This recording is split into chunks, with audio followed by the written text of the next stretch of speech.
What's up, everybody? Bro Trio here, and I finally beat Elden Ring. I don't know what percentage I percented it, but I got the platinum. I had to kind of cheat to get the platinum, but I wanted the platinum. I'm not going to replay it anytime soon. Unless it's like really short. I'm not big on replaying games, especially right after. Like a few years, yeah. But so, cheated, got the platinum, had to do the save scumming method. But okay. I finally did it, and I wanted to share my thoughts because I have quite a few of them on Elden Ring. Now, I never did a powwow or anything about either of these. I did the quiz for Bloodborne, but that's where all this started. Is I just one day wanted to play Bloodborne, and I had it on PS Plus for free, so I tried it, and once I got into it, friggin' loved it. Like one of my favorite games. I don't know what number I put it at, but it's one of my favorite games. It's excellent. That made me want to get into the rest of the FromSoft games. So the plan was I was going to go through all the FromSoft games, like the Soulsborne ones. Not like I'm not going back all the way to Armored Core or anything like that. Just should. Yeah. Well, yeah, Armored but Core 4 was the shit. I mean, if there was a good way to play them, awesome maybe I too. will. But no, just the Soulsborne ones. That was the plan, and that was going to work my way toward Elden Ring. That didn't happen. Dark Souls was really good, but Sen's Fortress and Blighttown kind of broke me. So after that, I took a long break, and then now Elden Ring's out. So I was like, I was originally going to wait for PS5 too, but that ain't happening anytime soon. So I said, screw it. Got excited about Elden Ring. Went and got Elden Ring. I'll go back for the rest later. But Elden Ring started out really cool and ended really cool, and the whole middle was pretty much really cool. There was just a few little bullshit segments in there that I'll get to later. But overall, I love Elden Ring. I think it's phenomenal, and we're going to be full spoilers for Elden Ring from here on out.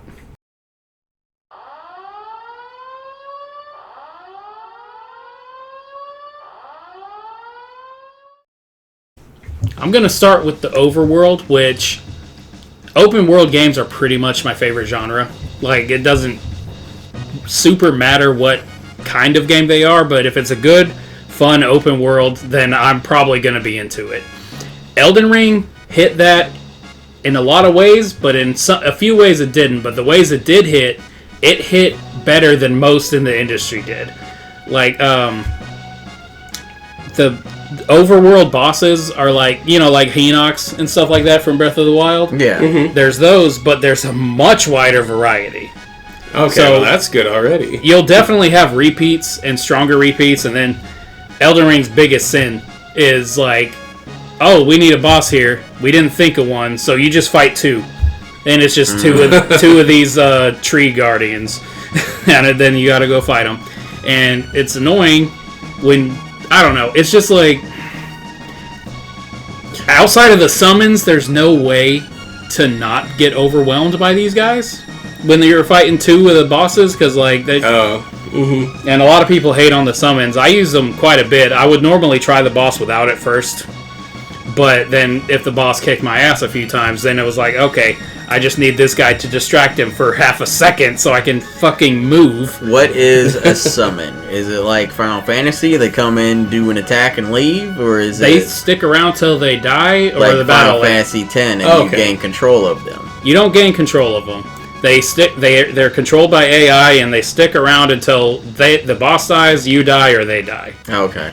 They stick around for that fight. And it's not only for bosses. You can use them, like, if there's an area full of shit-ass tough enemies, like, every now and again, you'll be able to just use them. Okay, and they have like a defined health bar kind of thing for themselves? Yeah, and you can upgrade them, and that gets them better. I started out with the wolves. There's 3 wolves you can do, and they're pretty good, because they overwhelm the bad guy, the bosses, and then you can go get the boss while they're overwhelmed. But early game, my favorite one was the skeletal militiamen, because they come back to life. They're not very strong at all, but I didn't need them for that. So you can only summon them like once? Yeah. So you summon them once, they come back to life, and they're not strong, but I'm guessing they're just a good distraction? They're a very good distraction, because they always come back, unless And they work like in-game skeletons. If you hit an in-game skeleton while it's coming back to life and reforming, then it's dead. So the militiamen work that way too. So what about the wolves? Like when they die, you just can't summon them ever again? Oh, no. Next battle you can. Okay. It's once per battle you can do a summon. And most of them consume magic, but the best summon in the game is the Mimic Tear, which you have to fight a clone of yourself to get. Like Darkling. And then you make a clone of yourself as a summon. And it's like your equipment, your stats, everything, it's a direct clone. So it's by far the best one in the game. Like Borderlands 3. So, and it even goes a step further. If you summon it, there's this pendant there. What do they call it? There's a talisman that you can put on that automatically aggroes every enemy toward you. Don't know why anyone would want that, but what you can do, put that on yourself, summon your Mimic Tear, take it off real quick, go fight, and they're not going to even look at you. So that was if you hit them enough, they're going to get... pretty much whoever last hit them, most of the time that's who the boss is going to go after. Okay. But the summons, for me... So they're not just like stupid children. Yeah, no. And the summons used to be crazy overpowered. Or at least the Mimic Tear was. I didn't get the Mimic Tear till they had depowered it, because the Mimic Tear used to just solo bosses. Like, it could heal like you and everything, and I don't think it can anymore. At least not that I've noticed. Maybe that's how they depowered it, is it doesn't drink the health potions anymore. So, but yeah, I could just bring it out, and it's just two of me just fucking up this boss. And for the most part, that was the summon I used late game, because there's no point in anyone else once you get the Mimic Tear. I use one of the knights that can do rot damage occasionally, but it's just... The Mimic Tear is where it's at if you want for the best summon. Just for survivability alone, it's the best. Even though the skeletons can come back. Like, they die in one hit anyway. Or if you... I think if they work like regular skeletons, you can use holy damage, and then they can't come back at all.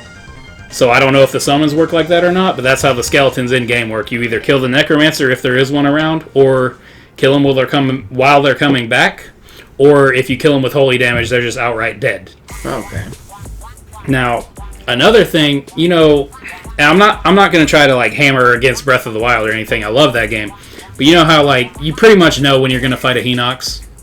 Like you don't get ambushed by pretty much any of the bosses. Yeah, I did get ambushed by one once, but not the case here. Like the only way I can describe it is like a baby bird man, but the head is just like a skull.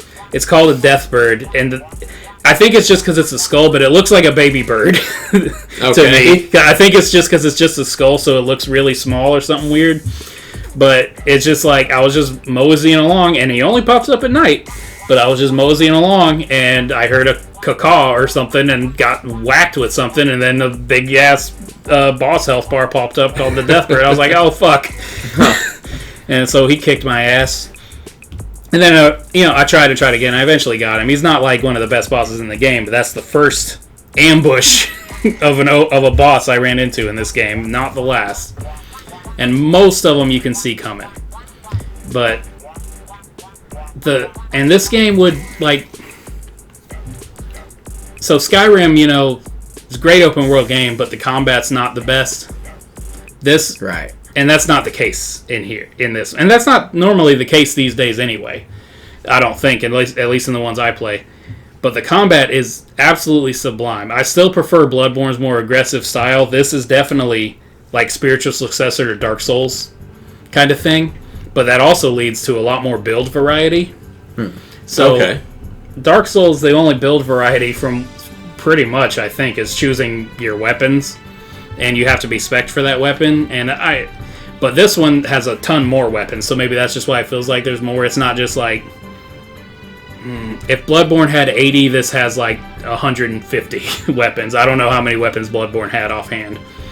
But this one has a shitload of weapon types, and they all act differently from each other. And they all dual-wield differently if you're dual-wielding them. Oh, cool. It's really cool. So, I'm sure I never used one, but I'm sure the flails and the maces act similarly or something. But I was surprised when I tried to... Because there's enemies that are made of rock or anything hard like that, swords just bounce off of. So I had a couple maces handy because I dual wielded most of the game unless I needed a shield or something like that, unless I just couldn't get by without a shield. So I would dual wield these flails, and that just did the trick. It just obliterated these guys made of rock because I could actually hit them without bouncing off. And just the shit like that was so cool because I didn't look that up or anything. I was just like, I wonder, and I put on a blunt weapon, and it worked. Now, when you dual wield, does it have to be two of the same weapon type, or can you do like a mace and a sword? Or it doesn't have to be, but that's the only way to swing them both at the same time. Like you can just have one in each hand and like sword, and then flail if you want. But if you want, they have to be the same weapon class to dual wield them most effectively. So, like, my primary weapon was curved swords. And I chose the warrior. He starts with 2 scimitars. And when you swing one, he swings it normal. When you swing both, he's like, and stuff like that. But you swing when you're dual wielding the flails, he'll hit, and he'll alternate. So, like, they all function a little differently. And then you have the Ashes of War, which is equipable weapon skills. And that's like... You can pretty much equip anything to any weapon unless it specifies you can't. And some weapons can't have skills re-equipped, but like one of them is like called Hoarfrost Stomp, and that used to be overpowered too. But it just like you stomp the ground and a cone shape of like icicles go out a few feet in front of you, and just like it used to be overpowered and you could kill bosses in like 5 seconds with it. Again, I never had it for that really. I might have had it for one boss fight like that. But that guy might have just been way below my level too. But because I'd heard something about that, but I didn't know what it was. But when you said you didn't have it, you mean like before the nerf? Yeah, I didn't have it before the nerf, but it became really good for crowd control. Because if you're just getting rushed, just Hoarfrost Stomp, and then they have to either block or dodge or get hurt. So it's at least good at alleviating some of that. But now that there's a lot more to the combat that I'm going into. There's range combat, there's magic, there's everything. I dabbled in magic, but mostly it was my curved swords. And but what good is combat without cool enemies to fight? And there is a shitload of cool enemy variety in Elden Ring. Now there's a few palette swaps, but they'll have different moves at least most of the time if they're just a palette swap. Like that's good. I believe they're called the Albionerics, but there's also a village of pale-looking people that are called Albionerics.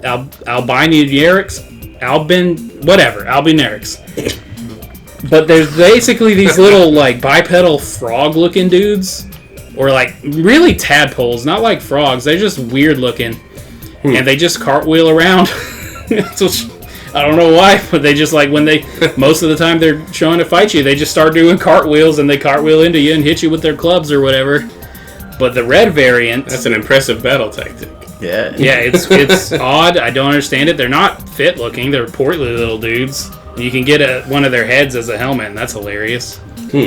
But the red variant basically does the same thing, except every now and again they'll just scream and grow blood spikes out of their body and cartwheel super fast right at you. And it used to, for a long time, if it didn't one-shot me, I had like that much left. Oh god. It was, and if you dodge it, they're vulnerable for a second, and they're not that hard to kill, but they hit real hard. So it was just like, even the variants normally will have something unique about them. Did their spikes like stick into you or anything? No, they can shoot them off too. Oh, okay. But they don't do that as much as the fast cartwheels. But it's just so weird. These little frog guys. They almost look. They almost look like the generic like '60s like aliens. Also, kind of. They're just gray and they have like featureless faces and weird little eyes, and I don't know. For some reason, I thought frogs when I first saw them, but upon looking at them closer, I'm like, that's more like generic alien. But so there's cool enemies like that, and then a lot of the bosses just get turned into regular enemies later. Like a lot of the early game bosses. One of my favorite early game ones was the Crucible Knight, and later on there's just Crucible Knights walking around everywhere. which is weird because they have the same attack patterns and everything. But the Crucible Knight was cool because he starts out, he's just this knight in really thick, heavy armor, and you're having a cool like sword fight with him. And there's these things called Evergoals that you find across the open world, and when you go in them, this is why you don't want to be dependent on those summons. When you go into an Evergoal, you cannot bring summons, you cannot summon other players to help, nothing. Oh, wow. You're on your own. You have to figure out how to beat this thing on your own. So the Crucible Knight was such a legitimately cool duel with another knight. Like, he was hard as fuck, but it was like not the bullshit kind. It was the fun kind where it's like, yeah, I fucked up. Okay. I should have dodged. I should have zigged when I zagged or whatever. Okay. Yeah. And since he's heavy, he was a heavy like armor guy. My build may not necessarily have been great against him. Like, I could get around him, but I couldn't hit very hard. And if you can throw him off balance, then you get a few combos to get in. But you have to hit really freaking hard on some of these people to throw them off balance. It's called poise. That's one of the stats in the game. And my poise was not very high because I was focused more on, dual wielding, speed, stamina, all that. Right. So I could hit a lot because every move takes stamina. So dodging, hitting, everything takes stamina. Just blocking takes stamina. If you, depending on how hard they hit you, they can take out an X amount of stamina. Okay. So I had a lot of stamina because I wanted to be very mobile, zipping around, like just hitting them when I can, back off when I can't. So it was a really fun and hard fight with this Crucible Knight, but then you have to fight two of them. No. No. That's just some bullshit. Do you ever have to fight three of them? Not that I ran into, but the regular enemy variety, you could, I think, if you lure them around to you, but I don't know why you'd want to. But they all also have a certain range like that they don't really go past, so you can also exploit that if you just can't kill something. Like, just get out of its range, then sneak up, hit it, and run out of its range again. Like, I didn't do it very often, but I had to do it on something that I can't remember. I think it was one of the dragons. I was just like, no, I'm just... That's one of those where you get the victory and you're like, I'm not proud of this. Yeah, I was not. And, there's a shitload of dragons, too. That was cool, because, Dark Souls had a few, but there's just a ton. And there's, these nasty, rotted T-Rex dogs. And, they walk around on two legs like this. And that's why I call them T-Rex dogs, but their faces are, half rotted off. They're in the Kaled region, which I should not have been as early as I ended up, because I was getting fucked up. And then I was like, I'll come back. Because it's literally the ground is Scarlet Rot. Scarlet Rot is just poison times 100. I don't know. Okay. Venom. Poison will tick down your health little by little. Scarlet Rot ticks it down by a chunk in the same amount of time, it seems like. So instead of just ticking down a little, it's just is there actually poison in the game too? Yeah. Okay. There's poison in the game too. Not a whole swamp full of it like Dark Souls, but no, we got a swamp full of Scarlet Rot instead. But this game you have a horse immune to Scarlet Rot, so not nearly as bad. There's still caves where you have to deal with it because you can't bring the horse in caves because he's got the same rules as Yoshi. He can't go in castles, he can't go in caves. And there's a few castles that I didn't want. Despite being based on Yoshi, I hear he has a double jump. He does have a double jump, and that's pretty sick. Yoshi should get a double jump. He's a horse. Can you launch him, launch off of him and drop him on a cliff and get an extra jump? Kind of. Oh, but he's also Yoshi. He's also a ghost, so he can't die. So does he have a flutter jump? No. So Yoshi's better. Oh, Yoshi's still better, but he's a ghost horse with horns that has a double jump, and he can jump super ass high when you find a tornado. Oh. It's really cool. I forget what they're called. I think it's like spring jumps. It's just this column of air, this wind column, and you jump in it, and you can just hundreds of feet in the air. And that causes no fall damage for some reason, but everything else does. But the fall damage is still a lot more forgiving than it ever has been in these games. Okay. But that's because it's open world. Can you jump on those things without the horse? No. Or just... Okay. Does nothing. So it's some kind of ghost tornado. Yeah. And, the side quest system was really cool, because, in previous Souls games, this guy would be like, yeah, I like swords, and, yeah, my family has a sword. And then you find this sword, and you're supposed to know to bring it to that guy. And if you don't bring it to him before you beat a certain boss, you either miss out on that quest or he dies or whatever. That's how they used to work. In this one, it seems a lot more forgiving. You can still miss out on quests, but it seems like it's kind of your fault. Like, instead of just missing out on the quest, it'll just skip that step a lot of the time. Like, there's a guy that wears a wolf helmet named Blade or Blod or something. They call him, it's Blaidd, but they keep calling him Blide or Blythe or something. Okay. I don't know. It's a lot of old English crap. I think he's a very old character. I'm pretty because he's the shadow of one of the goddesses, which is like a bodyguard. So I'm pretty sure that means he's old as fuck. But if you say so. So I missed out on one of his things. I thought I missed the quest entirely, but then I saw him later. He's like, "Hey, I missed you at the river, but we're here now. So what's up? We want to go fight this guy?" So it's like, okay, cool. He's like, yeah. And a lot of the characters were really cool. There's one girl that kept asking for grapes, but she was blind, and the grapes helped her see, but they were just eyeballs. Oh. Like, you're just giving this girl eyeballs, and then eventually she's like, you tell her they're eyeballs, and she throws up. And she's like, oh, God. And then she's like, I don't give a fuck. Bring me more eyeballs. Did they really help her see? Yeah, because she's a servant of the Three Fingers, which is basically the devil. Oh, okay. Okay. Or servant of the devil, from what I gather. There's the Two Fingers that communicate with the greater will, which is an outer god, or actual, like, capital G god. It's unclear. But the Two Fingers communicate with that. It's just a giant hand with only two fingers. Oh. That's all it is. And then the Three Fingers I expected something more, like, symbolic than that. No, the Three Fingers lives under the sewer, and it's just a hand with three fingers. So total, there's 5. So I guess it's like a hand that got cut in half. It doesn't look like that, but there's a total of 5 because there's the 2 fingers and then the 3, and I don't know what that's supposed to mean. A lot of the story and lore is up to interpretation, but this is still the most straightforward story and lore I think has ever been in these games. So there's the item description still to get more, but there's a good bit of exposition and a good bit where you can just find stuff out by talking to people. And while I was exploring, I found the Turtle Pope. So I didn't see the memes and stuff about him yet, so I didn't know there was a Turtle Pope, but it's just a straight up gigantic tortoise with a Pope hat. That's what I was about to ask you. And he's classified as a cleric, so he teaches you spells.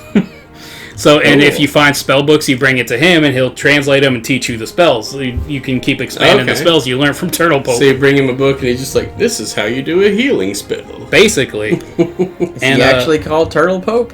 No, I forget his name. But he's not called the Turtle Pope. But they even added a lot of quality of life stuff in this game. And this came in an update, but normally you just have to kind of remember where characters were. Now, if you've seen them before, if they're still in that spot, when you go highlight that spot, it'll tell you who's there. So, it's not nearly as bad as it used to be. But so you used to have to remember that you had a quest with the person and where they were. Pretty much. But I'm gonna move on from the overworld because that's most of the game and it's great. Oh, one more thing: the underworld was really cool. There was certain places that would bring you underground, but then later on you find out they're all pretty much connected. Oh, you'd find certain spots and you can't Hollow Earth. Kind of. You can't necessarily get from one to the other every time, but you'll look off into the distance and you're like, that is the Moog Mausoleum over there. I can see it. You can see it from the Ansel Well or whatever. You can't necessarily get to it, but it's all part of the same underworld. Okay. And the underworld's very small. It's they call them legacy dungeons in this game, which is I was gonna say since they're linked up, if it was basically the world map again but underground. No, they're called legacy dungeons in this game. They're just significantly smaller areas, but it's more classic Soulsborne kind of setup with the puzzle, just little castles with puzzles and little stuff like that. So it was really interesting to find out that they were all connected, and you could just look off in the distance and see the other ones. But sorry, one more on the world. There's these towers that had a seal on the gate, and most of the time you just had to do a puzzle to solve it to get inside and stuff like that. And those were really fun. One, you had to get an emote from a side quest and do it in front of this statue. And but my favorite one, I forget the name of the tower, but you speak to the little gargoyle statue up front. You like read it, I mean, and it's like find the 3 wise creatures. And I've seen this before. You got to go find 3 ghost turtles and hit them, and then they like die, and then you unlock the gate. Ghost turtles or ghost hurdles? Turtles. Okay. Now, was that your first guess? Or did No. I just saw the ghost turtle. I was like, huh. Because the 3 wise creatures, I would think like an owl or like something that's symbolically wise. Well, this is before I found the turtle pope too. So I guess turtles are wise in this game. I don't know. But my favorite one was you had to find 3 of those again, but they're like very far apart. And they're gigantic. Like one was just hanging on the side of a cliff, like Spider-Man almost. Like, but they're like the size of like a building. Oh. So it's kind of hard to miss. One was in this area that seemed inaccessible. You could probably get down there if you really tried, and you just shoot them with an arrow. But one was just flying. What? One was flying, and you just had to ride around so you could get a shot on him and shoot him and bring him down. And then now you can get in the tower and get your reward. And most of the rewards were cool, but not necessarily for you. So, like, I'd find, like, a staff or something. I can't use it. Okay. Like, I'm not a mage. I can't use that. Can you gift items to other players? You can. Oh, okay. Cool. Okay. And there's legendary weapons, legendary summons, legendary armaments, legendary talismans, everything. Do they have level caps? Yes, but not in the traditional way. It'll be like you need 20 in strength to use this weapon. Or you'll need like 30 dexterity and 10 strength to use this weapon. So it's really dependent on how you're spec'd out, what weapons you can use. So like that's why I'm saying, and you can actually still use them most of the time. You just use them badly.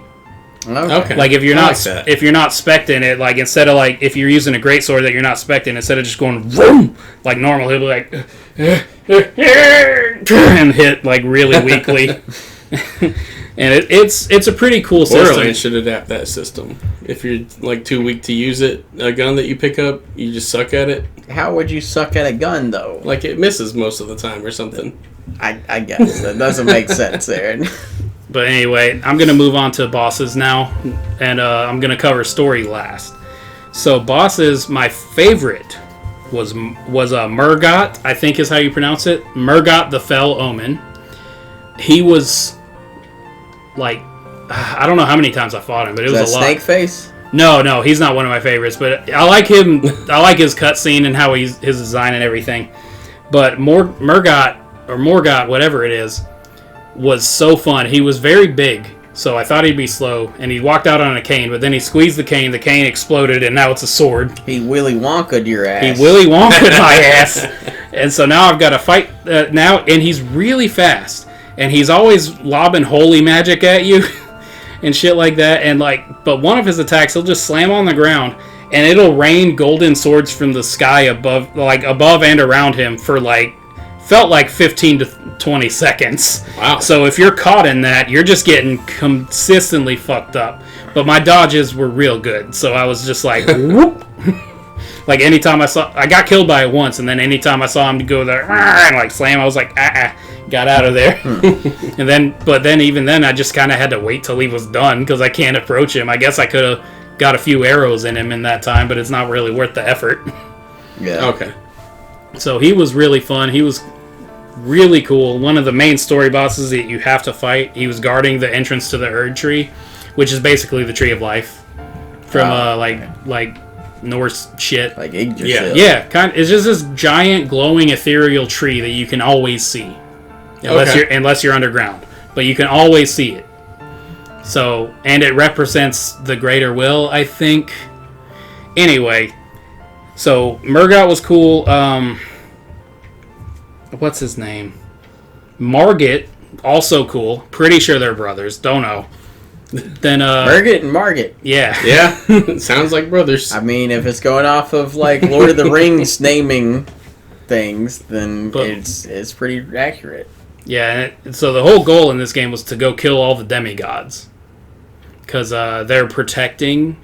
They're all at war with each other, but they're all also not wanting a Tarnished to become the Elden Lord. And Tarnished is your race, essentially. It just means you're not blessed by the Erd Tree. Okay. And that's the main character? Yeah, you're the Tarnished. Okay. And the Tarnished is not supposed to be Elden Lord because it'll fuck shit up or whatever. I don't know. I'll get into that later. But my favorite boss besides Morgot, I think, would have to be the Lith Dragon Vortistax, I think his name was. Vortistax, something like that. He was this badass dragon, and I don't know what a Lich Dragon means. I know what a Lich is. I know what a dragon is, but he didn't summon the dead or anything. I don't know what's going on with this guy. But he's basically just this giant lightning dragon that you have to descend to the deepest depths of the earth and do this whole long quest line to fight. And fuck, was it worth it. Like, it was worth it because it gives you a new ending, too. But you have to basically enter this lady's dream and go kill it. Okay. And it's just, he's just classic actual dragon. He's got 4 limbs and like 6 wings though. Oh, and wow. he's okay. And the coolest attack of his, he'll just like make 2 lightning bolts and just grab them and rear up and just slam on the ground. Lightning's everywhere, and it's red lightning for some reason. It was really freaking cool. And it was such a cool fight. That's the only of the like gigantic monsters I think that I really liked fighting. The rest I was like, this is bullshit. Because like they just hit so hard, and I don't know, I didn't look up good builds or anything, so my build might have been trash. I have no idea. But for some reason I was good at the smaller guys and terrible at the big guys. I don't know how it worked out that way, because Bloodborne pretty much worked out the exact opposite for me. In Dark Souls I spec'd myself out to one-shot almost anything. So that one was a little different, but yeah, those 2 were pretty much my favorite. Now there's a lot of repetitive ones, like you have to fight a bunch of times, and none of those stayed my favorite if they ever were. And one of my least favorite was Melina, I think. Yeah, Melina. She would have been a lot more fun if she didn't have her little boss mechanic, which is healing herself every time she hits you or your summon. So that sucked.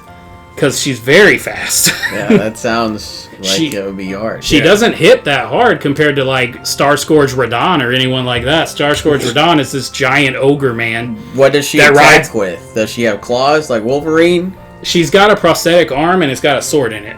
So she's not Wolverine. No. But she's very fast, and she heals herself every time she hits you, a summon, or another player, anything. It sucks. And so she would have been a lot more fun without that. And then but she's the mother of the Scarlet Rot or something like that. Like she made it or something. She had to make it to kill Radon because she couldn't kill him. I'll get into Radon in a second. Okay. But she made it, and she's responsible for it. So now I hate her because I hate the Scarlet Rot. But her I thought you meant she made it on accident or something. Nah, second form, she gets Scarlet Rot wings, and she just turned into flowers and spreading rot all over the place. It was weird. Ew. Yeah, it was gross. She was naked like too. Like pretty flowers or like a violet? It was a pretty flower. It was a pretty flower. It was. Okay. She turned into like this big pink flower for a second, or like the energy around it. I figured they would make her turn into like the corpse flower or something. No, they were really disgusting. No, it was oddly. A lot of this game was really pretty and oddly like serene at times. Like I was fighting a boss. Fuck! I should have looked up its name. It was a really cool boss. It was basically an undead deer in the underground area, but when you're fighting it, it's just this like ethereal, pretty music the whole time. It was really cool. It was a really good boss. I had to come back later for that one because I just could not do it. So, I just looked up the name. It's called the Ancestor Spirit, but basically this big undead deer that shoots magic fire everywhere, and like, it was a really good fight. It was another one of the really big ones that I typically didn't care for. But I liked that one and Lith Dragon Vortistax. But that is his fire different colored since it's magic fire? It's blue. Okay, it's not actual fire. There's fire damage. There's magic damage, rot damage. There's all kinds. But the magic basically just looks like green fire or blue fire. Okay. And certain enemies are weak to certain types of damage and whatnot. And I don't know how to find that out besides looking it up. But like some of them would be really weak to fire, shit like that. Okay. And my 2 main weapons was a sword made of lava called the Magma Blade. Had that in my right hand because right-handed is stronger. When you level it up, it'll show how strong your right-handed and left-handed arms are. Okay. In my left hand, I had the Wing of Estelle, which basically looked like kind of like a dragonfly wing, but it was my sword. Oh. And Estelles are these nasty magic like bug people. I don't care for them. I thought you meant Estelle, like a name. I think it's like Yoshi. I think it's like a species name and a name and Toad. But that's about it for the bosses, at least the notable ones. This one had a lot more bosses than Bloodborne, for instance, but the ones in Bloodborne stood out a lot more. Like, it was like almost too many to a certain extent, but also most of them were very optional. Like, most of them were not even worth a trophy or anything. Okay. But I figured there'd be a trophy for, like, kill everything. There's a trophy. Most of the trophies seem to be like, go kill this boss, but not all of them. Like there's some there's 3 Crystallians I never bothered to go kill. Crystallians are crystal people, and so I have to use my flails because bounce off of them. But fighting 3 at once and they cause Scarlet Rot, fuck that. No. No matter what I do, like, no, I'm not doing that. I could probably go fuck them up now because I never went back after the early game to go try again. So I could probably just go destroy them. But I didn't try. I was just like, I looked up what you get to see if it was worth it, and it's not, so I didn't go back. Don't remember what it was, but it was not worth it at all. So, last hit on bosses, the phase 2 of the final boss sucked. Not even a little fun. And it was double disappointing because the design is really cool. But the first phase was pretty sweet. One really cool thing about the final boss that I know it's been done before, but the only example I can think of is One Punch Man. I'm pretty sure it's been done in games before, but it played the title theme while you're fighting the final boss. Ooh. That was so cool. I can't think of any game that's done that, but I know One Punch Man did in the end of Season 1. It played the One Punch Man title song, and it was hype as hell. And I don't know if I showed you guys the Elden Ring title screen song yet, but it's incredible. So, and it wasn't exactly the same either. It was just kind of like a rendition of it, but it was very close. It was so good. Now that you said that, like, I know a game has done that, and I cannot think of it. But when it's done well like that, it's cool. Every time, and I loved it. Like, just hearing the drums kicking in and all that, I was like, oh my god! Now, story time. So, mega spoilers coming, but also maybe not, because a lot of it's up to interpretation. So, this is my interpretation coupled with some YouTubers' interpretations. So, basically, the Greater Will made the Erd Tree and the Golden Order to protect the Erd Tree and the Greater Will's legacy or whatever. And eventually, all these gods and demigods are around. And eventually, the main goddess Marika decided that, like, death is not cool. So basically, nothing can die now, except for some reason the main big bosses they do die, but also they might not fully die because you can see a few of them starting to come back, or at least one of them you see starting to like regenerate. So it might be temporary death for everything. Okay. It was unclear to me, but I think the gods. Does yours have tentacle Iron Man mechs like the last game I talked about did? Because that also had immortals. No, good bit of tentacles, but no. I think the gods and demigods straight up just die. But I'm not sure. But at least the Lord of Blasphemy, Rykard, started to come back. Like he's the snake guy. And there was like a head left when you go back to his room. And it's starting to like grow back. I don't know if that's the case for just him or what. But the Greater Will made the Elden Beast, which is the final boss. And that thing... Final or just final? Final. Okay. Like the second phase. Okay. That's the Elden Beast. And that is an avatar for God, essentially. Like, that is how he interacts with this world, is through the Elden Beast. So... And what is Elden? Old. Is it? I don't know. Okay. I didn't know. The Elden Ring, I know what it is. It's this thing that, like, basically holds the world in balance. But I didn't know if Elden was, like, the country, the world, the... Yeah. No, the country's called... The bridge. The country's called... Yeah, the bridge. The country's called the Lands Between. I think it's... dumb name. I think it's the world between life and death, but it didn't... really say to my knowledge. Oh, Okay. But basically, when you die, your soul goes back to the Erd Tree and you come back. Okay. For most, and that justifies how you always come back to life, and how death isn't cool. And death is not cool, and how the enemies keep coming back too. Because when you rest, well, you played the Star Wars one. When you go rest at the save point, they come back. Yeah. I know the memes. Yeah, so they all come back, but I like that there's a story justification for it. Okay. Gotcha. Like BioShock. Yeah, a little bit. And there was another god named Radon that, not the Disney villain. Yeah, it's like Rad. I was about to say, how was that not your favorite one? Oh God, really excited. He was the first phase of the final boss. Was Radon. Was he a rat? No, he was a man. He's a big man. Did they have any funny Easter egg boxes or anything?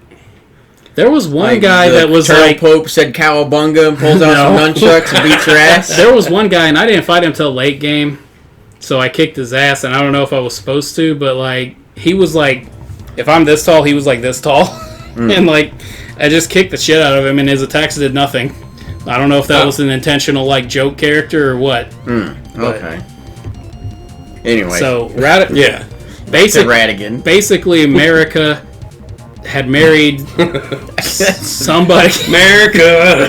Basically, America had married the first Elden Lord. I have his name in here somewhere, but I'm not going to look for it.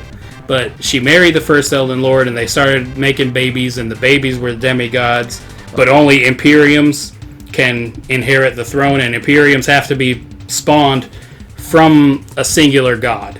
The gods can asexually or sexually reproduce, from what I gather. Okay. So the Imperiums have to be spawned out of a god, made. Like Zeus would get a bunch of dirt and make a girl out of it. Made on purpose, not. What the hell is an Imperium? That's a god. Okay. But I think it's a lesser god. There's different levels of god. Yeah, there's gods, there's Imperiums, there's demigods, and then there's the Greater Will, which is an outer god or capital G god or something. Okay. So there was an Imperium named Ronnie. Ronnie.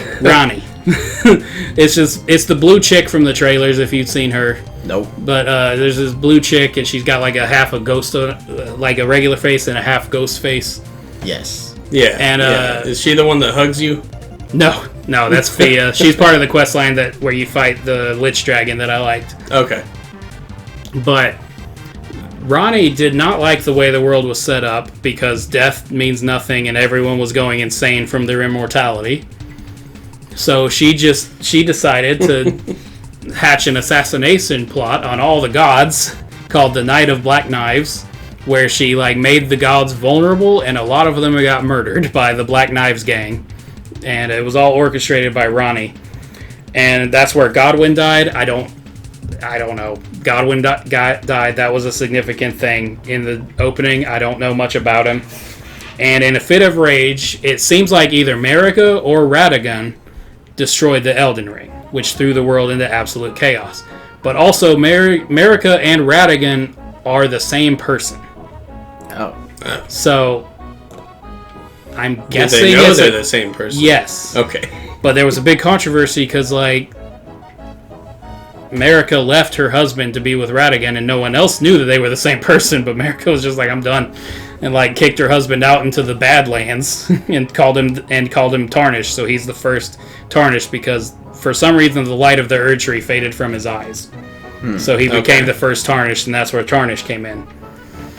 And after the Elden Ring was shattered, all the demigods went to war with each other, and that's where Melina fought Radon, who Radon was so powerful that as he got stronger, he got really, really big, and he's a 20-foot tall behemoth now, but he loved his horse, so he went to master gravity magic so he could still ride his horse. I've seen that guy. So his boss fight is just this 20-foot tall monster on a regular sized horse. I didn't even know. God. I did not know he had a horse at first, but since he could take the gravity off the horse, it doesn't just kill his horse, and he can still ride his horse because he likes his horse a lot. But also, he holds the stars in place with his power. Oh. So when you kill him, a bunch of stars start falling out of the sky, and one crashes to the planet, which I think stars, they said, are some primordial form of life, that hasn't, like, they're basically worlds that haven't come alive yet in this mythology. Okay. From what I can gather. And then you go in that crater, and you do all this stuff with Ronnie for her quest. And this is just for one of the endings. Like, it's all side quests. Like, all this stuff finding out was different. But Radon, pretty much all but like 4 of the main bosses, I think, are side quests. Like, you don't have to do it. Huh. So New Game Plus, you could theoretically just run through everybody really fast. But also, they're stronger now, so I don't know how that would work. But, so once you kill him, stars fall from the sky, and you end up in Nokron, the Eternal City.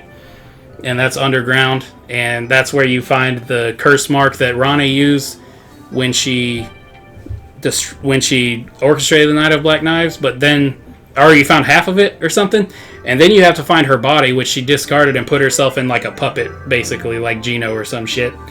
But she's in this puppet body now because she didn't want to. She hated everything. She hated the Imperium. She hated everything that was set up. She didn't want to be part of it, so she just abandoned her body somewhere. And you went and found, but she hid it so no one could find the curse rune or whatever. So you go to her body and get it. And now, after you do her whole quest, you marry her, and you're basically gonna be. Do you have a choice? You cannot do the quest. But, okay. Well, at the very end, it says put ring on finger or don't, so you don't. Okay, so yes, you do have a But choice. you're locked out of that ending without it, without doing it. So you marry her, and then in that ending, you're her Elden Lord, and she's queen of the world, basically. And whatever, I don't know. But her ending was really cool, and probably like the good ending, and my second favorite ending. I don't know, maybe my favorite. But her ending was basically, and it's gonna sound bad, basically Eternal Night. But also she kicked the Greater Will's ass out. Like, she used that rune, and when you killed the Elden Beast, the Greater Will has no power here anymore. Okay. And she is queen now, and she brought death back, and she's trying to make everything normal and cool again. So death is cool now. Or that, and this is all interpretation still, so if none of that's true, sorry, that's just what I got from it. So, Gideon, that's the first Elden Lord's name. No, sorry. Gideon's one of the Tarnished people. He wants to be Elden Lord. And the whole game, he's like, we both want to be Elden Lord. And then you have the totally expected fight with him at the end, because he wants to be Elden Lord. But I liked killing him, because he was a dickhead. And his his helmet had a beard. That was pretty cool. It was metal, but his helmet just had a formed beard. Sculpted beard. Yeah. That was pretty cool. Did he have an actual beard, too? I don't know. He never takes the helmet off? No, I never saw him without the helmet. Okay. At some point, it is not that important. I just think it's cool that this guy named Godric started, like, sewing other people's body parts onto himself to make him stronger, so he had, like, 1,000,000 arms. He was gross. Ew.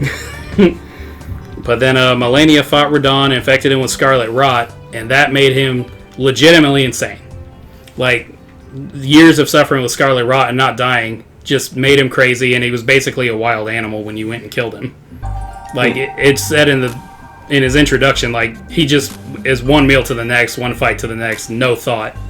So killing him was more or less mercy at that point. But then you go through all that, you kill all these demigods, you have to kill the fire giant and sacrifice your companion lady, like basically like kind of your Navi. She burns herself in the fire in the forge of the giants to sacrifice herself and burn the Erd tree to the ground. And that's mandatory. You have to do it. Wow. To progress the story, burn the Erd tree to the ground. And when you do it, like, you know, I told you about Bloodborne, when you kill Rom the Vacuous, the world just changed. Yeah. That was that. Like, everything changed. The Erd tree is on fire now. You can still see it. It's just on fire. There's ash in the air. There's, like, red fiery ash in the air. The capital city that was built next to the Erd tree, completely covered in ash, and it's basically a whole new area now. Oh, wow. Wow. I mean, like, it's little, because everything's dead there. That's just where the final couple bosses are. Huh. But you had to do that because the Erd tree was protecting itself, and you couldn't get in without doing it. And so you burn the Erd tree, kill Radon, kill the Elden Beast, free the world from the greater will, and then you get like one of like 6 endings. And okay, I was going to ask how many endings there were. Most of them are variants of another one. Like, there's a variant of the Flame of Frenzy ending where you can, if you have the Flame of Frenzy, which means you met with the 3 fingers and it put its mark on you, you're an envoy for the devil now. And your Navi lady is basically like, hey, if you go down this path, I'm going to have to hunt you down and kill you. This is fucked up. So, if you do that, she doesn't die to burn the Erd Tree. It uses you as kindling, but you can respawn, so... Yeah, okay, like, it's fine. But so that ending, the Flame of Frenzy ending, is a little different if she lives, because she like picks up your horse whistle and is like, "I'm coming for you, bitch," pretty much, and like she's gonna come kill you because you're the devil now or whatever. But fair enough. And there's a few variants on the main ending, which is just repairing the Elden Ring.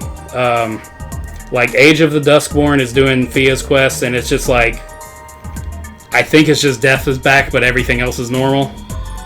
Age of Fracture changed absolutely nothing. You just reset pretty much, except there's no demigods What's now. even the point? Well, there's no demigods now, and you're still you're king man. Okay, you're Elden Lord. Gotcha. But Age of Despair is the worst ending because you have to complete. Shocker. Yeah, you have to complete the Poop Night quest. Oh. I forget his name, but everyone calls him the Dung Eater, and I don't know if that's official or if everyone just calls him that. But his whole thing is being a dick. Like in game or online? Online, maybe. Calls him the Dung Eater? Maybe it's in game, but I killed his ass anyway. But you get a curse mark, and it's basically just a nasty, like, pussy, like, flesh rune that you put inside the Elden Ring, and it makes everyone curse.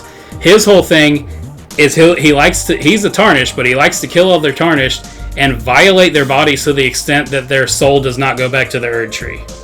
Oh, wow. I don't know if that's just, like, pooping on him, or like if he rapes him, or like, I don't know. It's wow. I don't know what he does, but he says so I killed him because he's gross, and his armor looks like a gross like zit. I like him. A bunch of them, really. There's a lot of like pustules, and he's disgusting. I hate that guy. I looked up that ending. I looked up most of these because I only got 3 of them. But Age of Order is you bring back the Golden Order, and this one's basically like, what's the point, like you were talking about. Like, I'm pretty sure the greater will's back in control and everything. Okay. But Age of the Stars I already went over. My favorite one, but also this one might be my favorite one. The Frenzied Flame is you open the gate, or no, you shatter every one of these. The Elden Ring's intact except for Age of the Stars and Frenzied Flame. But Age of the Stars, she has her own Elden Ring system, essentially, I think. And she just kicked out God. That's all she did. Like, she's like, we're basically left us up to our own devices. Like, it's our own will now. It's our free will and all that. But Frenzied Flame is pretty much becoming the devil and burning everything to the ground. That's awesome. So Frenzied Flame is when you do the 3 fingers, and if you opt to do the Frenzied Flame, no, you're locked in if you got the mark of the 3 fingers, unless you do a little side quest to unmark yourself. Like, you're locked in. That's the ending now. Okay. But you disintegrate the body of Mergot that houses the Elden Ring, so everything's already in disarray. Then your character like passes out and wakes up, and his head's gone, but a big fireball took its place. You're Ghost Rider. You're Ghost Rider now. And it's a prequel to Dead Cells. Yeah, there you go. Of course. But Lord of the Rings reference, the Frenzied Flame area. So it looked like the Eye of Sauron, essentially, but you're just riding, and it's this big tower, and the big fireball that's your head later just comes up and can cause like madness, which is a terrible status effect. It just basically takes out half your health. It doesn't make you like kill yourself or something, which would have been cooler. But then if you climb the tower and kill the monks up there, the Frenzy Flame never comes back. So I did that when I first ran into it. I was like, fuck this. You can hide behind rocks. That's all. That's the only defense against it. That sounds cool. But with the Erd Tree obliterated, the Elden Ring, Mergot, and every god obliterated, basically you just incite hell on earth. You burn it all to the ground. The Erd Tree's in ashes. Even the fucking sky is on fire. And your character might have just burned everything and left that world, but it's unclear. And went on to burn other worlds. I'm not sure. Like he just hops in a spaceship? No, he's a god now. Oh. Like, okay. Well, But or the can- devil. Like, I'm pretty sure the 2 fingers plus the 3 fingers making the 5 means something. I'm pretty sure there's 2 outer gods, one good, one evil, and I'm pretty sure you either became the Dark One or an envoy for the Dark One. And burned everything down, and it seemed like you left to go burn other things down. Okay. But that ending was so cool. There was no dialogue either.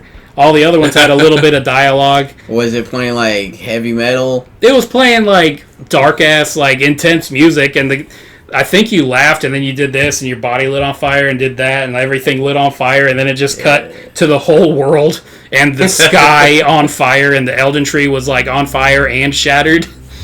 That like, sounds cool. It was a really cool ending. It was probably my favorite one, but like the good ending. And then the Doomslayer comes in to kill you. Yeah, good luck. I'm a god now. I don't know, but Doomslayer don't care. He kills gods, I'm pretty sure. But yeah, that was about it for Elden Ring, and that went on longer than I wanted it to, but it was so good. Like, and I know you didn't like Sekiro. I hated it.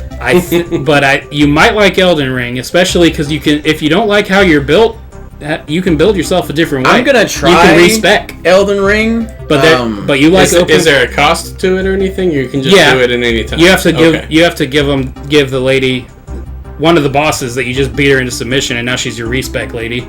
But she was the one I was telling you about with the creepy kids crawling around all over the place. Graduation. Oh kids. Yeah, graduate kids. But that. So, I think you'd like it because you like open world games and you wish games generally were harder. That's true. So, I'm gonna try it. I think I want to do like a sorcerer build or something I typically don't. That's the OP build. Do in like. They might have patched all that, but that used to be the super OP build with sorcerers. Okay. That's what I want to try just because it's different. Because like most open world games, like it's like okay, you're Link, you have a sword and a shield. Or yeah, and even Skyrim, you have sword and a shield. And even with the sorcerer builds, you can still have a sword, like in your offhand or something. Like in case something gets too close, you just. True. But it's like Gandalf. It's an amazing game. Like this is, you know how Breath of the Wild when it came out kind of felt like it changed things for open world games. Mm-hmm. I feel the same about this. Okay. I feel like Elden Ring is like by far the most accessible of the FromSoft games, but not in like a. If you're colorblind, you can turn on the colors, and you might be able to do that. But like, there's colorblind modes in games and whatever. Yeah, you're talking about. But like it's just like other kind of accessibility. It's hard, but it's not a bitch to do. Like, there's very few occasions where I felt like this is just a bitch just for being a bitch. Like Dark Souls was bad about that. Bloodborne not as bad, but still, like, sometimes you'd have to run through the whole level just to get back to the boss kind of thing. This one, more often than not, just starts you right outside the boss, so you can just hop back in. Okay. So, okay. Now, if you want to like redo your inventory or anything like that, like you might have to go back to a site of grace, which is the bonfires in this game. But more often than not, there's a stake of Mergot, which respawns you pretty damn close to the boss entrance if there's not a state of grace there. So it's normally just like, well, that sucked, but if I zig instead of zag, I can get them. Yeah. But overall, it's a phenomenal game. I pretty much recommend anyone to try it because it's going to be hard, but it's damn good. Okay. 2 hard back-to-back questions for you. Okay. Elden Ring or Bloodborne?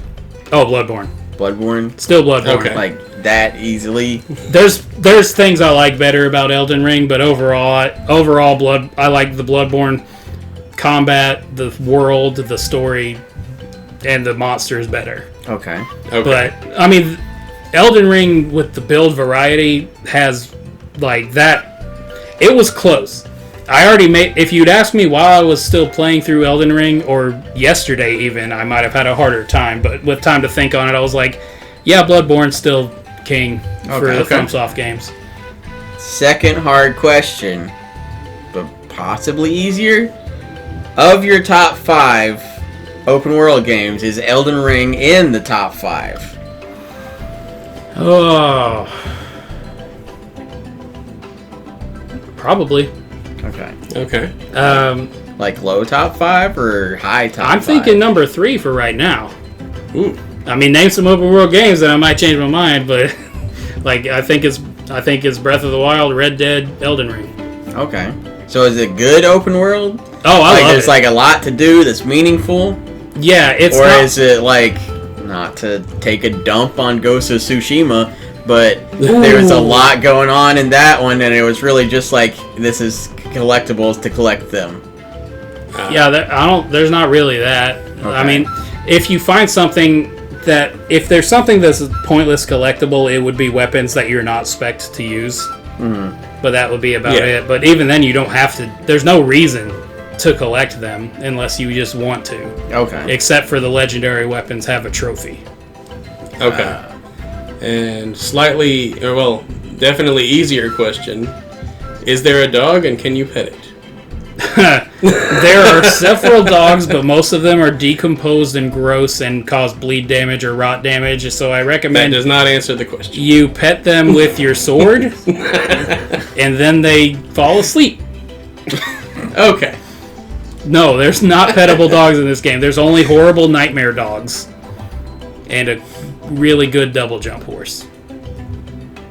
Can you pet that? Well, no, you can't pet the turtles either. There's a lot of turtles, and you kill them, and you get turtleneck meat. No, you pet the walking castles with the bell balls. Yeah, you gotta pet them and clean their feet. Yeah. No, overall, it's just amazing game. Like, definitely my game of the year so far. And now that Breath of the Wild 2 has been delayed to next year, I can't imagine something coming out and beating it, but we'll have to see.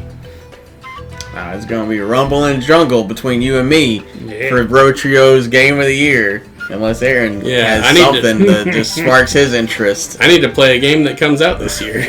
I mean, you might play it and love it and agree with me, so we'll see.